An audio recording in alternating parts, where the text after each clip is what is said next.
You're walking. Oh, thank God you're really walking. I know, Mom. I can't believe it. The first time the iron gates opened by themselves, Daniel Reed almost turned his truck around. The gates didn't creak or hesitate. They moved smoothly, silently, like the place had already decided who was allowed in and who wasn't. Daniel's old pickup rolled forward on instinct. Rain tapping against the cracked windshield, the engine coughing softly as if it too felt unwelcome. This isn't for people like me, Daniel thought. He was a man who spent his days fixing second-hand washing machines, broken fans, and children's toys with missing screws. His boots were scuffed, his jacket smelled faintly of oil and metal, and his hands carried scars earned from years of practical work, not boardrooms or billion-dollar deals. Yet here he was, driving into the private estate of Isabella Hart. Everyone knew the name. Even people who never read business news knew her. She was the woman who built empires out of code and glass, whose face appeared on magazine covers beside words like visionary and unstoppable. Daniel had seen her once on television, standing confidently on a stage, speaking about innovation and the future. He never imagined he'd be answering her call. It had come the night before, just as Daniel was helping his 6-year-old son, Noah, with homework at their small kitchen table. "Dad," Noah had said, tapping his pencil nervously, "why do numbers keep going forever?" Daniel had smiled. "Because some things don't like limits." The phone rang before he could explain further. Daniel almost ignored it. Unknown number. He usually didn't bother after hours. But something, maybe habit, maybe fate, made him answer. "Mr. Daniel Reed?" A woman's voice had asked, calm but strained. "Yes, my name is Evelyn. I work for Ms. Isabella Hart. We were told you specialize in difficult repairs?" Daniel had frowned. "I fix things people bring me. There is a wheelchair," Evelyn said carefully. "A very advanced one. Multiple technicians have failed. Miss Hart is willing to pay generously." Daniel had hesitated. "I'm not an engineer." "We know," Evelyn replied. "That's why we're calling you." Now, as his truck came to a stop near the massive entrance, Daniel wondered if that had been a mistake. The front door opened before he reached it. A woman in her 40s stood there, composed but visibly tired. Her posture was perfect, but her eyes carried exhaustion no amount of money could hide. "Mr. Reed," she said. "I'm Isabella Hart." Daniel removed his cap instinctively. "Ma'am," she studied him, not dismissively, but carefully as if weighing something unseen. "Thank you for coming," she said. "Please, come inside." The mansion didn't feel warm. It was beautiful, yes, polished floors, high ceilings, art that probably cost more than Daniel's house, but it felt quiet in a way that wasn't too peaceful. The kind of quiet that comes from something missing. They walked through wide corridors until they reached a room flooded with soft daylight. Large windows overlooked gardens trimmed to perfection. In the center of the room sat a little girl. She was small for her age, with dark hair pulled into a loose ponytail. Her body rested in a sleek, high-tech wheelchair that looked more like something from a science exhibition than a child's mobility aid. Screens, sensors, adaptive controls, every detail screamed cutting edge, and yet it wasn't moving. The girl stared out the window, expression blank, her hands resting still on the armrests. "This is Lily," Isabella said quietly. "My daughter." Daniel felt something tighten in his chest. He didn't rush forward. He didn't kneel dramatically. He simply crouched down to Lily's eye level, slow and unthreatening. "Hi, Lily," he said softly. On Daniel, her eyes shifted toward him. They were observant, intelligent, and tired. Daniel noticed small details immediately, the slight tension in her fingers, the way her eyes flicked to the doorway, then back to him. She was used to people coming and going. "This chair stopped working 2 days ago," Isabella said. "She hasn't been able to move on her own since. We've had the best technicians," Evelyn added from behind them. Daniel nodded but said nothing. He reached out, not touching, yet just observing. "Is it okay if I look?" he asked Lily directly. She didn't respond verbally, but after a moment her fingers twitched. A small nod, barely noticeable. That was enough. Daniel examined the wheelchair with careful hands. He didn't open anything yet. He listened. Most people listened with their ears. Daniel listened with his whole body, the hum of the motor, the resistance in the wheels, the way the system hesitated when powered. "This chair isn't broken the way they think it is," Daniel said finally. Isabella stiffened. "What do you mean?" "It's trying too hard to protect her," he replied. "Something's telling it danger when there isn't any." He opened his tool bag, old, worn, patched in places. Inside were tools he'd collected over years, some inherited from his father. "I'll need time," he said. "And quiet. You'll have both," Isabella said immediately. As Daniel worked, the room filled with a different energy, not urgency, focus. Minutes passed. Then more. Daniel adjusted sensors, recalibrated feedback loops, and murmured explanations not for Isabella, but for Lily. "This part tells the chair where you want to go," he said gently. "But sometimes it gets scared." "Like people do," Isabella watched from the side, arms crossed, heart pounding. Every failed expert replayed in her mind, every disappointed hope. Then Daniel's hands paused. "This shouldn't be here," he murmured. He adjusted a component by millimeters. "All right," he said softly. "Let's see." He pressed the power button. The chair hummed steady, smooth. Lily's eyes widened. Slowly, the wheelchair moved forward, just an inch. Then another, then smoothly across the floor. Lily let out a small sound, not a word, but something close. A breath of surprise. Isabella covered her mouth, but Daniel wasn't celebrating yet. "Take it easy," he told Lily. "You're in control." Lily turned perfectly. The chair responded like it had always wanted to. Isabella felt her knees weaken. Tears streamed freely down her face as she watched her daughter glide across the room, alive again in a way she hadn't been in days. But the moment that shattered her came seconds later. Lily turned the chair toward Daniel. She raised her hand slow, trembling, and reached for him. Her fingers touched his sleeve. Then, with visible effort, she formed a sign. "Not perfect. Not polished. But clear, thank you," Isabella broke. She sank into a chair, sobbing openly, all composure gone. She hasn't done that in months," Isabella whispered. "She stopped trying," Daniel swallowed, his eyes wet. "Sometimes," he said quietly, "kids stop trying when they feel like nobody's listening." The room fell silent again, but this time it was full. Outside, the rain eased, and inside that mansion, for the first time in a long while, something broken had truly begun to heal. The mansion felt different after Lily's wheelchair moved again. It wasn't louder or brighter, but something invisible had shifted like a held breath finally released. Sunlight streamed through the tall windows, dust motes drifting lazily in the air. And for the first time since Daniel Reed had stepped inside, Isabella Hart noticed how quiet the house had been before. Not peaceful quiet, empty quiet. Now there was motion. Lily rolled slowly across the room, testing the chair's response the way someone tests ice before stepping fully onto a frozen lake. Forward, stop, turn. Each movement was careful, deliberate. Her face held concentration, but beneath it was something Isabella hadn't seen in Day's confidence trying to wake up. Daniel remained crouched near the chair, not touching, not hovering, just present. "You're doing great," he said softly, his voice steady. "No rush." Lily glanced at him, then at her mother. Her fingers tightened briefly on the armrest controls before she turned again, this time more smoothly. A faint sound escaped her lips, half laugh, half breath. Isabella wiped her tears, embarrassed by their intensity but unable to stop them. She had cried before behind closed doors in therapy sessions, alone at night, but this was different. This was the kind of crying that came when hope returned without warning. "I don't understand," she said quietly, standing and walking closer to Daniel. "They told me the system would need to be replaced." Daniel nodded. "They weren't wrong." From their angle, he rose slowly to his feet, joints protesting just a little.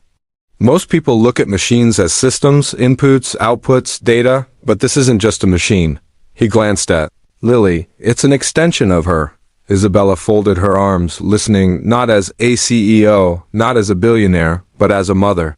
"The chair's software was reacting to conflicting sensor feedback," Daniel continued. "Tiny inconsistencies. The system thought she was at risk, so it kept locking movement. The engineers saw error reports and assumed a hardware failure." "And you didn't?" Isabella asked. Daniel smiled faintly. I listened. The hum was off. Like a guitar string just slightly out of tune. Evelyn, Isabella's assistant, stepped closer, all plain on her face. They ran full diagnostics, she said. Twice. Diagnostics don't catch fear, Daniel replied gently. That sentence lingered in the room. Lily guided the wheelchair toward the window, sunlight washing over her face. She stopped there, staring out at the garden as if seeing it for the first time. The flowers were the same, the trees unchanged, but now they were reachable again. Isabella approached her daughter, kneeling beside her. How does it feel? She asked softly. Lily looked down at her hands, then back up at her mother. She made a small movement with her fingers, not a full sign, but enough. Good. Isabella closed her eyes, pressing her forehead lightly against Lily's arm. Her shoulders shook. Daniel looked away, giving them space. He walked toward his tool bag, beginning to pack up. The job was done. That was how he'd always lived, fix, finish, leave. He didn't linger.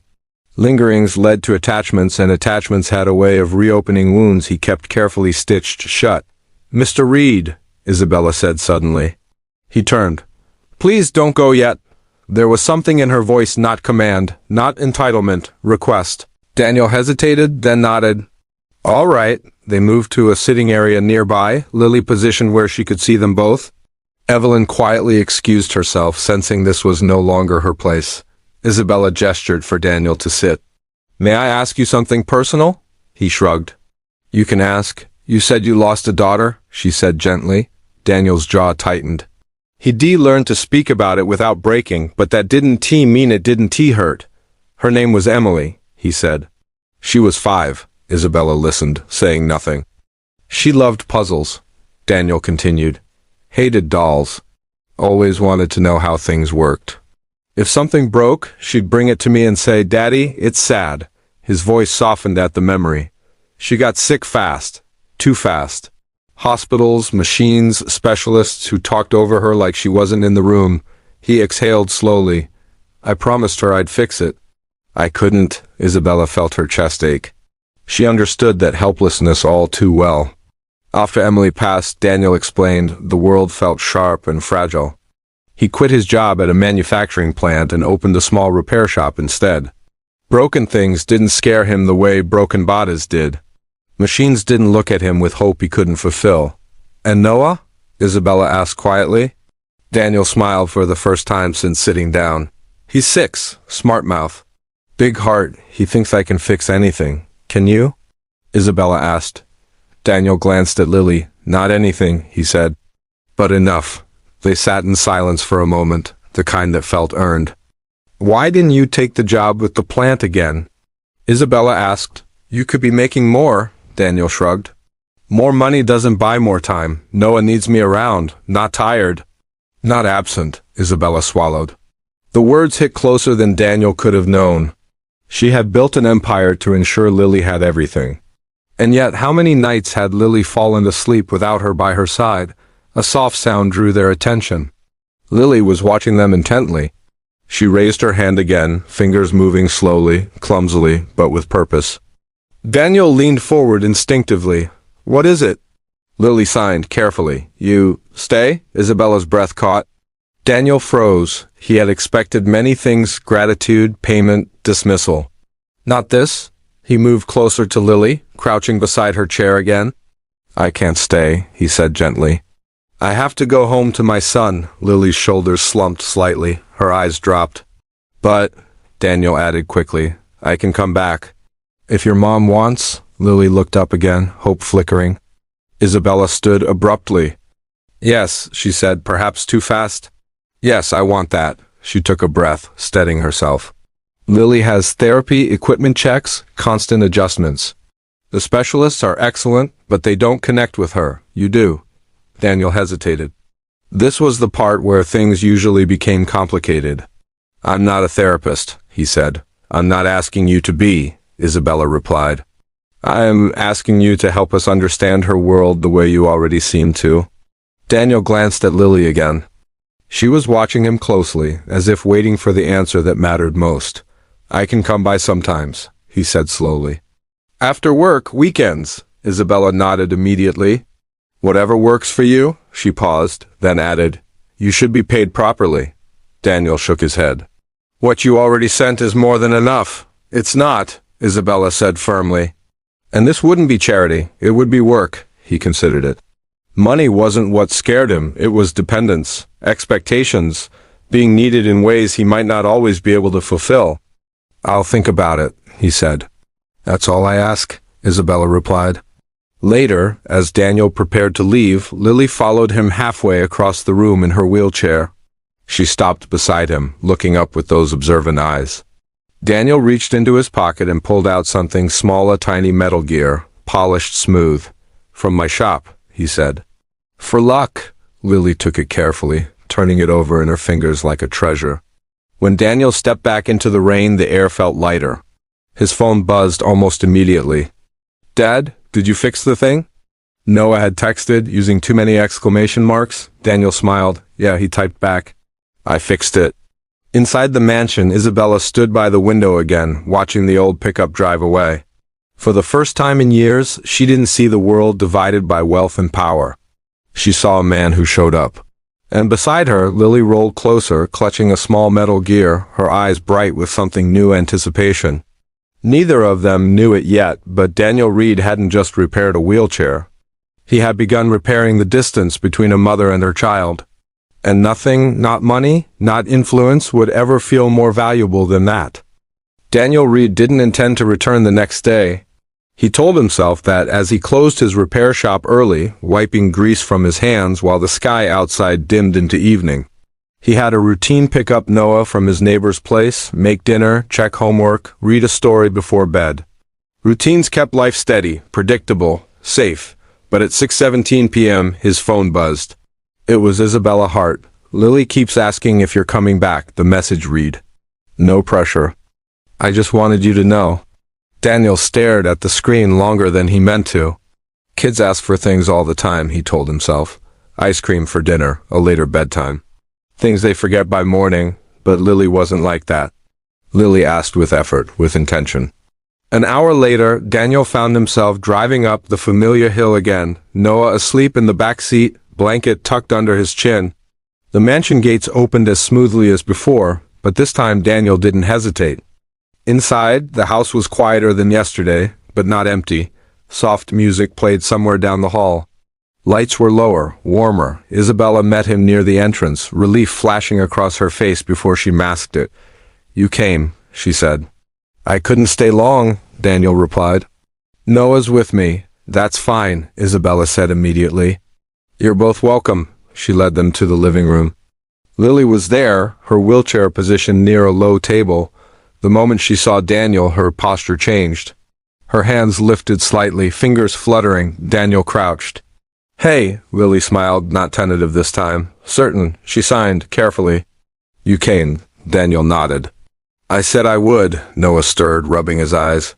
Dad? He murmured. Daniel helped him up. This is Lily, he said. She's the one I told you about. Noah blinked sleepily, then waved. Hi.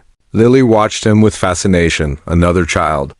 A new variable in her carefully controlled world. Isabella observed the interaction silently, something tight in her chest loosening. They spent the next hour quietly. Daniel checked the wheelchair again, making minor adjustments. Noah sat on the floor, playing with a small set of building blocks Isabella brought out. Lily watched him build, her eyes tracking every movement. At one point, a block tower collapsed. Noah groaned. Oh man, Lily laughed. It wasn't loud. It wasn't clear, but it was unmistakable. The sound cut through Isabella like lightning. She froze. That, she whispered. That laugh.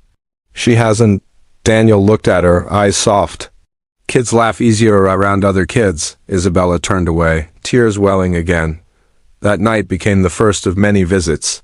Daniel came when he could, sometimes alone, sometimes with Noah. He never overstayed, he never took over. He simply showed up. And Lily changed. She began attempting signs more often, small ones, incomplete ones, but attempts nonetheless. Her therapist noticed immediately. She's engaging again, one of them told Isabella. Trying, Isabella nodded, unable to explain the reason. Then came the setback. It happened on a Tuesday morning. Daniel was at his shop when Isabella's name lit up his phone. She rarely called during the day. Her voice when he answered was shaking. "Daniel," she said. Lily collapsed. His heart dropped. "What?" "She's stable," Isabella rushed to add. "But something happened during therapy. A seizure. They've taken her to the hospital." Daniel locked the shop without thinking. He called his neighbor, arranged for Noah, and drove straight to the hospital. Isabella was already there, pacing the waiting room like a caged animal. Her hair was unbrushed. Her composure shattered. She looked up when she saw him and broke completely. "I thought we were past this," she sobbed. "I thought she was better. I thought I finally did something right." Daniel didn't hesitate. He wrapped his arms around her as she cried into his shoulder, grief and fear pouring out unchecked. "You didn't do anything wrong," he said firmly. "This isn't failure," she pulled back, eyes red. "You don't understand. Everything I touch, everything I try to control, it falls apart." Daniel met her gaze. "That's because some things aren't meant to be controlled." They waited together for hours. When the doctor finally came out, the news was cautiously hopeful. The seizure was isolated. A reaction to overstimulation, Lily would recover. Isabella sagged into a chair, exhausted. Daniel stayed until Lily was moved to a private room. He didn't speak much, he just sat. When Lily finally woke, groggy and pale, her eyes searched the room. Daniel leaned forward. "Hey," he said softly. Her lips trembled, her hands lifted weakly. Scared, she signed. Daniel nodded. "I know." Isabella stood frozen at the foot of the bed, afraid to step closer. Afraid she'd break something just by breathing, Lily looked at her. And then slowly, with effort that made Daniel's throat tighten, she signed again. "Mom," Isabella gasped. Lily had never signed that word before. Therapists had tried for years. Isabella stepped forward, hands shaking. "I'm here," she whispered. Tears streamed down Lily's face. "Stay." The room shattered. Isabella collapsed to her knees beside the bed, clutching Lily's hand like it was the only thing keeping her alive. "I'm here," she sobbed. "I'm here.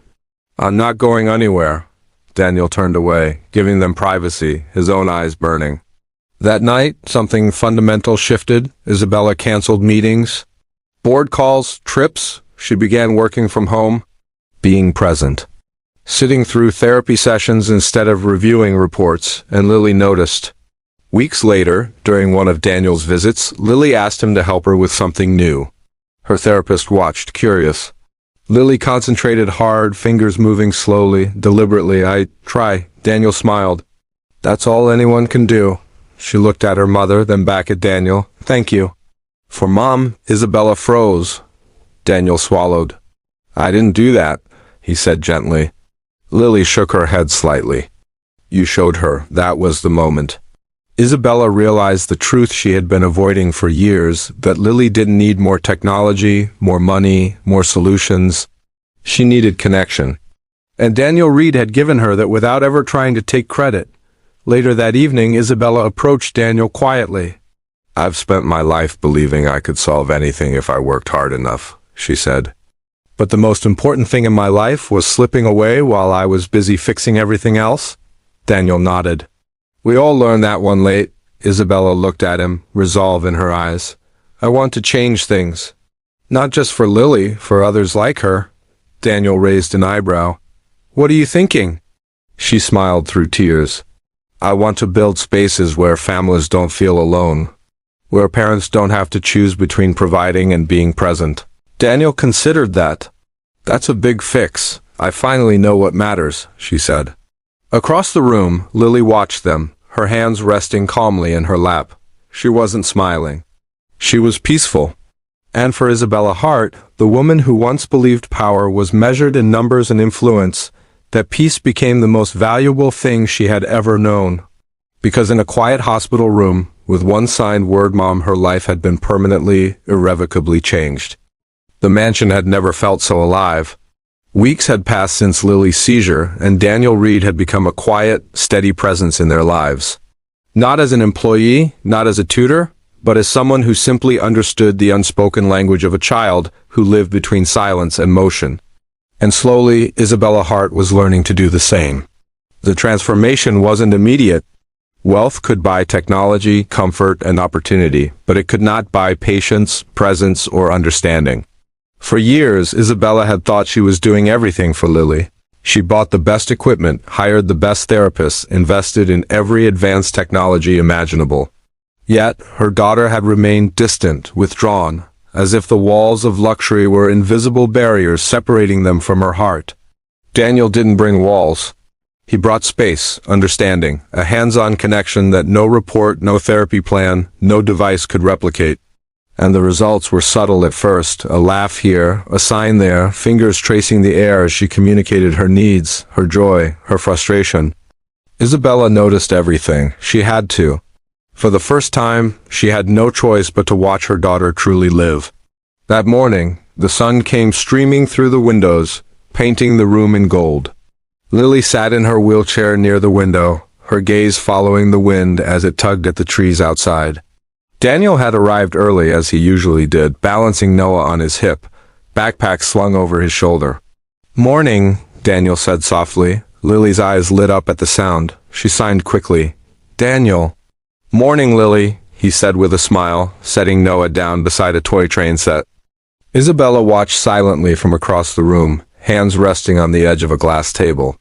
She felt like a stranger in her own house, observing the connection between two people she had barely imagined could impact her family. And yet, the more she watched, the more she realized that the presence of Daniel and the ease between him and Lily had begun to change everything she thought she knew about parenthood, love, and trust. Daniel carefully adjusted the controls on Lily's wheelchair. A minor misalignment had caused her to struggle the previous day, and he had promised to fix it so she could move freely again. But he did more than repair the mechanics. He spoke to her, encouraged her, gave her space to try and fail and try again. Every adjustment, every word, every moment was a lesson in patience. "You can try turning now?" Daniel said. Lily nodded, concentrating. She turned the chair slowly, carefully, a triumphant smile crossing her face as she navigated through the room. Noah clapped enthusiastically, his small hands clashing together in joy.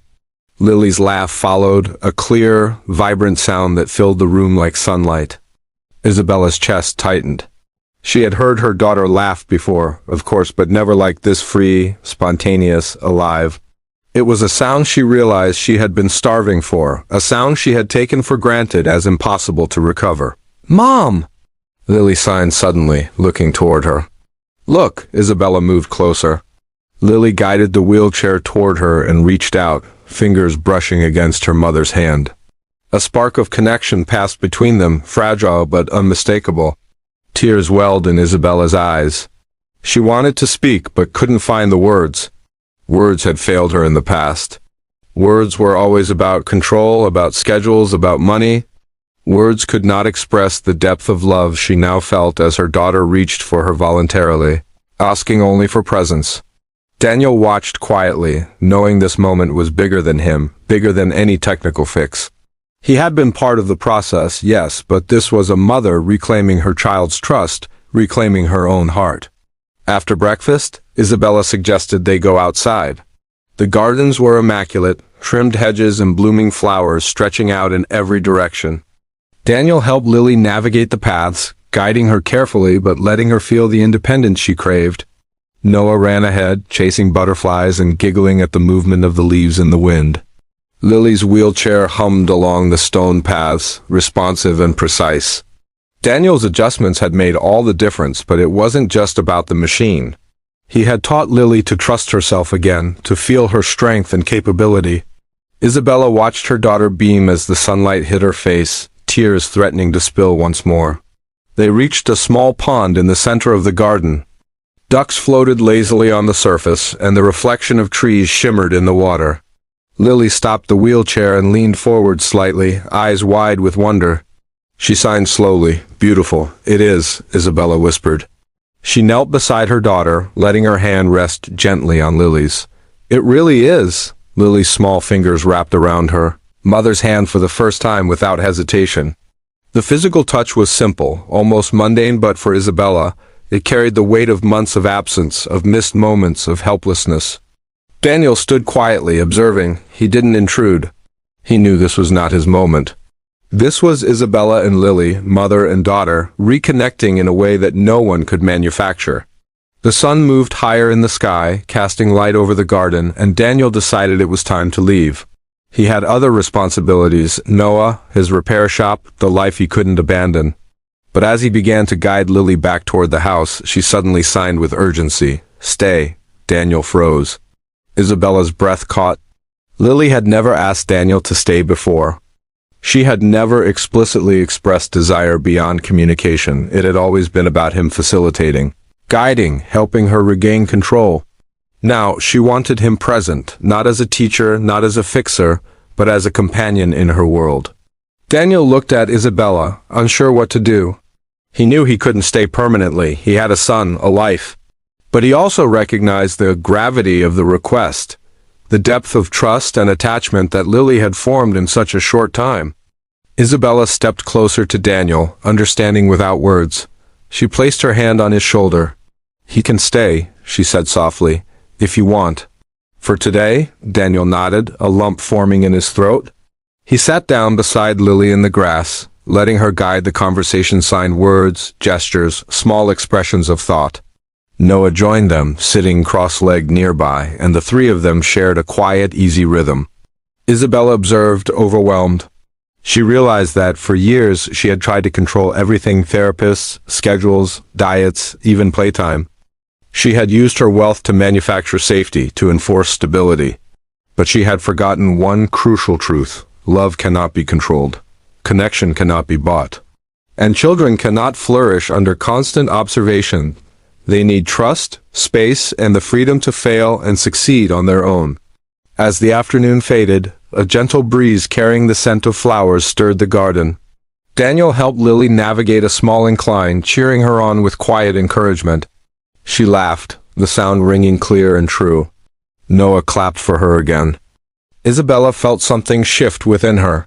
She realized that money, influence, and control had never been the source of true happiness or connection. It came from presence, from patience, from love freely given and freely received. Later, as they returned to the house, Isabella asked Daniel to stay for dinner. He hesitated, glancing at Noah, who nodded with the innocent certainty only a child could have. Daniel agreed. And that night, the four of them, mother, daughter, father, and son, sat around a table, sharing a simple meal, laughing, talking, and signing in a way that transcended language. Isabella couldn't remember the last time she had felt so fully alive. Every bite, every laugh, every glance carried a weight she hadn't known she had been carrying, the burden of absence, of control, of distance from her child. And now, in the presence of Daniel, she felt a release so profound it brought tears streaming down her face. After dinner, they moved to the living room. Lily wanted to show Daniel something, a small puzzle she had been working on, pieces scattered across a low table. She signed quickly, "Watch." As Daniel and Lily worked on the puzzle together, Isabella sat back, observing quietly. Something inside her cracked open, a realization sweeping through her like sunlight through a storm. She had spent her life chasing success, building empires, mastering control. And in doing so, she had nearly missed the most important thing: her daughter. She understood, finally, that connection, empathy, and presence mattered more than influence, power, or money. That day, she made a silent vow. She would never let her ambition overshadow her love. She would never let fear or pride prevent her from being present in Lily's life. Later that evening, Daniel prepared to leave. Lily signed again. "Stay?" He shook his head gently. "I can't stay forever," he said. Lily's hands trembled slightly. Isabella stepped forward, placing her hand on Daniel's arm. "It's okay," she said. "You've already given her and me so much." "That's more than enough," Daniel nodded, understanding. He hugged Lily briefly and she clung for a moment, then released him. As he walked to his truck, he glanced back. Lily waved. Noah waved. Isabella stood at the doorway, tears glistening in her eyes, smiling through the weight of emotion. That night, Isabella reflected on everything she had learned. Daniel Reed had not just repaired Lily's wheelchair. He had repaired the connection she had thought lost forever. He had taught her that wealth and control could not replace love and presence. He had reminded her of what it meant to be a mother, to listen, to watch, to support, to connect. And in that quiet, powerful moment, Isabella realized she had been changed forever. She would never look at her life the same way again. She would never mistake power for influence or control for care. She had seen what truly mattered. She had felt it, lived it, and now carried it within her. For the first time in years, Isabella Hart felt free. Free to love, free to connect, free to be present. And for the first time, she knew that happiness wasn't something she could buy. It was something she could nurture, protect, and grow with her daughter, her son, and the man who had quietly reminded her of life's most precious truths. As Daniel's truck disappeared into the night, Isabella stood at the window, tears flowing, heart full. And she smiled, knowing that her life and Lily's would never be the same again. Because sometimes the smallest gestures, the quietest people, the humblest hearts could change everything. And in that moment, Isabella Hart understood it completely.